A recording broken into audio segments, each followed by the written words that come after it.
अग्निवीर की तारीफ हो रही थी। अग्निवीर के खिलाफ अगर देश के अंदर आंदोलन कहीं हुआ तो राष्ट्रीय लोकतांत्रिक पार्टी झंडे के साथ आंदोलन किया। जोधपुर में 2 लाख युवाओं ने। तो हम कोई आपकी योजना का विरोध इसलिए करें कि देश का जवान इसका विरोध कर रहा है। किसान के बेटे हमेशा सादत देते हैं। 20,000 फीट ऊंची पहाड़ियों पे 50 किलो गोला बारूद और 47-56 के साथ उन्होंने कारगिल के अंदर भी लोहा मनवाया। सभापति महोदय, सबसे पहले तो मैं आपको धन्यवाद दूंगा कि आज देश का जो बजट जिस पर चर्चा चल रही है उस पर आपने मुझे बोलने का मौका दिया। केंद्रीय बजट पे सभापति महोदय, तीसरी बार आपकी सरकार बनी और बहुत बड़ी उम्मीद देश के जवान, किसान, मजदूर, सर्व समाज को थी, लेकिन बजट से आम जन को निराशा हाथ लगी। मैं राजस्थान की नागौर लोकसभा से दूसरी बार चुनकर आया हूँ। आपको 14 और 19 के अंदर राजस्थान से 25 सीट दी सभापति महोदय और बहुत बड़ी उम्मीद राजस्थान को थी, लेकिन राजस्थान सहित तमाम वर्गों को इस बजट से, जो मैं पिछले 2 दिन से चर्चा सुन रहा था और उसके अंदर पक्ष बड़ा चढ़ा के बात कर रहा था, विपक्ष इस बात को कोस रहा था। हमें बिहार, आंध्रा को अगर विशेष पैकेज दिया उससे हमें कोई एतराज़ नहीं है, वो भी हमारे भाई हैं, लेकिन हम सबको जो पिछली 14 के अंदर आपको लाए, 19 के अंदर लाए, अब भी आपके जो साथ हैं उन लोगों का भी विशेष ध्यान रखना चाहिए। सौतेला व्यवहार देश के अन्य राज्यों के साथ नहीं होना चाहिए था। सभापति महोदय, प्रधानमंत्री जी को मैं कहना चाहता था, एक आपके हमारे राजस्थान स्टेट जहाँ के मुख्यमंत्री जी है, उन्होंने ट्वीट किया जब बजट यहाँ पर आया तो मुख्यमंत्री जी ने ट्वीट किया, Patna Purnia expressway, Buxar Bhagalpur expressway, Bodhgaya Vaishali और दरभंगा में सड़कों का काम तेजी लाई जाएगी।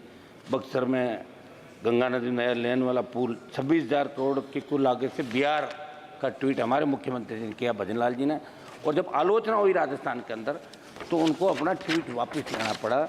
उनको ये लगा कि चूक हो गई।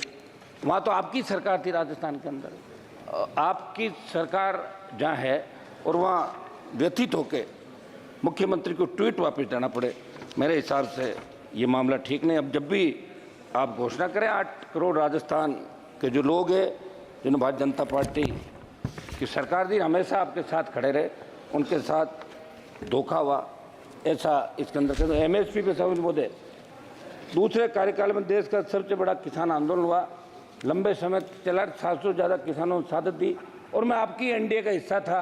और किसान आंदोलन के समय अकाली दल और राष्ट्रीय लोकतांत्रिक पार्टी जिन्होंने एनडीए को छोड़ा और किसानों के हक के लिए हमने राष्ट्रीय राजमार्ग जाम किया, मैं आपको छोड़ के अलग हुआ। उस समय आपके यहाँ से कई सांसद कहते थे कि अब की बार कैसे जीत के आओगे। अब की बार हम जीत के भी आए और 11 लोगों को साथ लेके भी राजस्थान से आए, ये आप जानते थे महोदय। आपने एमएसपी पे जो वादा किया था उसे कुछ आपने बढ़ाकर एमएसपी की बात की। हम चाहते हैं कि एमएसपी की पूरी खरीद हो और किसान को उसका हक और अधिकार मिले। जो वादा आपने किया वो वादा आपने भाई। किसान कर्ज माफी की बात करूँ सभापति महोदय, किसानों 30 जून 23 को इसी लोकसभा में जब आपकी सरकार ने मेरे सवाल के जवाब में देश के किसानों पर कर्जे की स्थिति बताई तो चिंताजनक थी। केवल मेरे राजस्थान के किसानों पर 1,47,538 करोड़ रुपये कृषि कर्ज बकाया है। इसलिए मैं आपके माध्यम से प्रधानमंत्री जी से अनुरोध करता हूँ कि किसानों की आर्थिक स्थिति पटरी पर लाने के लिए राजस्थान सहित देश के सभी किसानों की कर्ज माफी करने का निश्चित रोड मैप बनाया जाए और ट्रैक्टर सहित कृषि उपकरणों को जीएसटी के दायरे से बाहर किया जाए। सभापति महोदय, जब आपने 15 लाख करोड़ रुपए धनासेठों का माफ किया, पिछले सरकारें कोई सी भी रही चाहिए, मैं कोई ये नहीं कह रहा कि एक सरकार की बात है, लेकिन किसान कर्ज माफी की चिंता किसी ने नहीं करी। वो 15 लाख करोड़ रुपए अगर धनासेठों का माफ हुआ है तो 15 लाख करोड़ का किसान का कर्ज है, वो संपूर्ण कर्ज माफ होना चाहिए। कृषि बजट और सरकार के स्पष्ट विजन का अभाव इसके अंदर दिखा। थोड़ा सा ज़्यादा जरूर है, प्राकृतिक खेती जोड़ा जाएगा, वित्त मंत्री जी ने कहा। जरूरत पर आधारित 10,000 इनपुट रिसोर्स सेंटर के लिए 365 करोड़ रुपए का प्रावधान है, तो पिछले साल 469 करोड़ रुपए था, लेकिन खर्च केवल 100 करोड़ रुपए हुए। मैं सरकार से पूछना चाहता हूं कि प्राकृतिक खेती को व्यापक स्तर पर कामयाब उत्पादन प्रक्रिया करने का कोई पुख्ता पैमाना आपके पास है क्या? क्या इस विषय को लेकर आपने कभी देश के वैज्ञानिक समुदाय की राय ली क्या? सभापति महोदय, आज भी मैं प्रधानमंत्री जी का भाषण सुन रहा था, अग्निवीर की तारीफ हो रही थी। अग्निवीर के खिलाफ अगर देश के अंदर आंदोलन कहीं हुआ तो राष्ट्रीय लोकतांत्रिक पार्टी ने झंडे के साथ आंदोलन किया। जोधपुर में 2 लाख युवाओं ने बड़ी रैली की। और चूंकि राजस्थान, हरियाणा, पंजाब, उत्तर प्रदेश और दिल्ली के किसान के बेटे हमेशा सादत देते हैं, 20,000 फीट ऊंची पहाड़ियों पे 50 किलो गोला बारूद और 56 के साथ उन्होंने कारगिल के अंदर भी लोहा मनवाया। लेकिन अग्निवीर से हर कोई परेशान है। पंजाब के अंदर जब 2 अग्निवीर शहीद हुए और उनकी पार्थिव एम्बुलेंस के अंदर वहाँ आई तो लोग अचंभित हो गए, कौन आया कौन नहीं आया।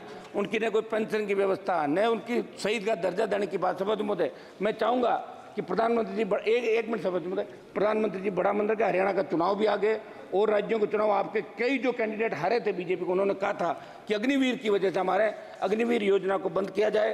सभापति महोदय, मैं मेरे 2-3 महत्वपूर्ण मामले में रख के जल्दी मेरी बात समाप्त करूंगा। अग्निवीर, हम कोई आपकी योजना का विरोध इसलिए करें कि देश का जवान इसका विरोध कर रहा है। सेना का सम्मान कैसे हो, किस तरह लोग शहीद होने के लिए जाते थे, रोज हम पढ़ते हैं, लेकिन अब लोग सेना में जाने से कतराने लगे। मेरी मांग है कि अग्निवीर समाप्त करके पूर्व की भांति सेना भर्ती ले लिया। सभापति महोदय, मेरी ये कौशल विकास और बेरोजगारी की जो बात कही, 20 लाख युवाओं को कौशल विकास प्रावधान की बात कही, ये झुंझुना तो आपने पकड़ा दिया, लेकिन इसमें जो केंद्रीय नौकरियों में जो हमारे पद खाली है उनको भरने के लिए आप आदेश करें। स्किल डेवलपमेंट की आपने बात की, तो हरियाणा के बाद राजस्थान की बेरोजगारी दर सबसे अधिक है। इसलिए इससे मेरा सुझाव है कि केवल स्किल देने से हम रोजगार नहीं दे सकते, हमें ये भी देखना होगा क्या समय के साथ कोर्स में बदलाव आया नहीं, क्या जो ट्रेनिंग सेंटर चल रहे हैं क्यों केवल सब्सिडी या सरकारी सहायता लेने तो नहीं चल रहे। सभापति महोदय, मैं एक समाप्त कीजिए, 1-1.5 मिनट में मेरी बात समाप्त करूँ। एनडीए की 1-1.5 मिनट साहब, एनडीए की सरकार 14 मनी तब क्रूड ऑयल का क्या भाव था और आज क्या है। क्रूड ऑयल सस्ता हुआ, बावजूद इसके पेट्रोल डीजल की कीमत आसमान छू रही है। और महोदय, पेट्रोल डीजल की बढ़ती दरों का पट्टी असर महंगाई पर पड़ रहा है। आज हालात क्या है, महंगाई तरफ, लेकिन आपने बजट में माध्यम निर्धन वर्ग के महिलाओं की तरफ ध्यान नहीं दिया, कमर तोड़ दी। मैं चाहता हूं पेट्रोल डीजल की कीमतें कम हो। मैं राजस्थान पे आ रहा हूं, मेरे राजस्थान राज्य को जिस तरह आपने बिहार और आंध्रा को विशेष पैकेज दिया, महोदय राजस्थान राज्य के अंदर भी विशेष राज्य का दर्जा, जिसमें मापदंड होते हैं, जहाँ चंबल के बीड़, अरावली की लंबी पर्वतमाला, विशाल रेगिस्तान और ट्राइबल बेल्ट है, इन तमाम स्थानों में विपरीत हालातों में राजस्थान के लोग रहते हैं। आज़ादी के 10 को बाद गाँव में डाणियों में शुद्ध पीने का पानी नहीं। आपने पढ़ा होगा कि 20-20 किलोमीटर पैदल मटका सर पे रख के और जिस तरह महिलाएं पानी लाती थी, पानी के संचय, आज भी हम टांकों के अंदर बरसात का पानी इकट्ठा करते हैं। आज़ादी के 75 साल बाद भी आज बड़े विकट हालात राजस्थान के अंदर है। ट्राइबल बेल्ट में कुपोषण से 12 के अंदर, 1 मिनट साहब, भूख से मौतें हुई। गांव के अंतिम छोर पर बैठे व्यक्ति को स्वास्थ्य सेवाओं से बुनियादी सुविधाओं का लाभ नहीं मिल पाता है। मैं आपसे मांग करता हूं कि राजस्थान को विशेष राज्य का दर्जा दे। दर्जा नहीं दे पा रहे हो आप, तो विशेष पैकेज राजस्थान को दें, ये मेरी मांग है। सभापति महोदय, ईआरसीपी पे लास्ट मेरी कंक्लूड कर रहा हूं। सभापति महोदय, ईआरसीपी को आपने राष्ट्रीय परियोजना घोषित किया, जो हमारे ये आपके ईस्टर्न के जिले हैं, भारत सरकार इसे राष्ट्रीय महत्व की परियोजना का दर्जा दें। आपने दर्जा नहीं दिया।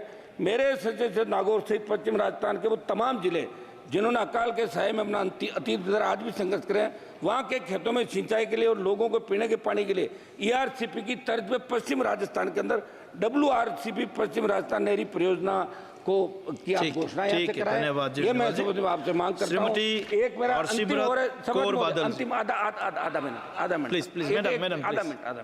आधा मिनट 10 सेकंड में, हाँ 10 सेकंड। मेरा ये साहब, आपने सौभाग्य योजना आप लेकर आए देश के अंदर और प्रत्येक डाणी को विद्युतीकृत किया, लेकिन सौभाग्य की फिर संशोधित योजना लाई, कुछ रह गया था, हमारा बजट खर्च नहीं हुआ। RDSS विद्युतीकरण के लिए सौभाग्य की संशोधित योजना RDSS आई, आज मेरा जो आई, इसमें मेरा सवाल है, जिसमें आपने बताया कि नागौर, डीडवाड़ा, कुचामन जिले के लिए 15,615 घरों में विद्युतीकरण के लिए 25.57 करोड़ रुपए दिए। केवल मेरे संसदीय क्षेत्र की बात करो तो अभी के प्रावधान के अनुसार 45,000 रुपये तय कर रखें कि भाई 45,000 रुपये तक अगर है तो सरकार देगी। मेरी मांग है कि बहुत डाणियाँ बस गई, दूर दूर डाणियाँ, तो 45,000 का ही राइडर हटा के 80,000 रुपये तक आप ये किया जाए, दूरी बढ़ाई जाए, तो और ज्यादा लोगों को लाभ मिलेगा। बहुत बहुत आपको धन्यवाद। बहुत बहुत धन्यवाद।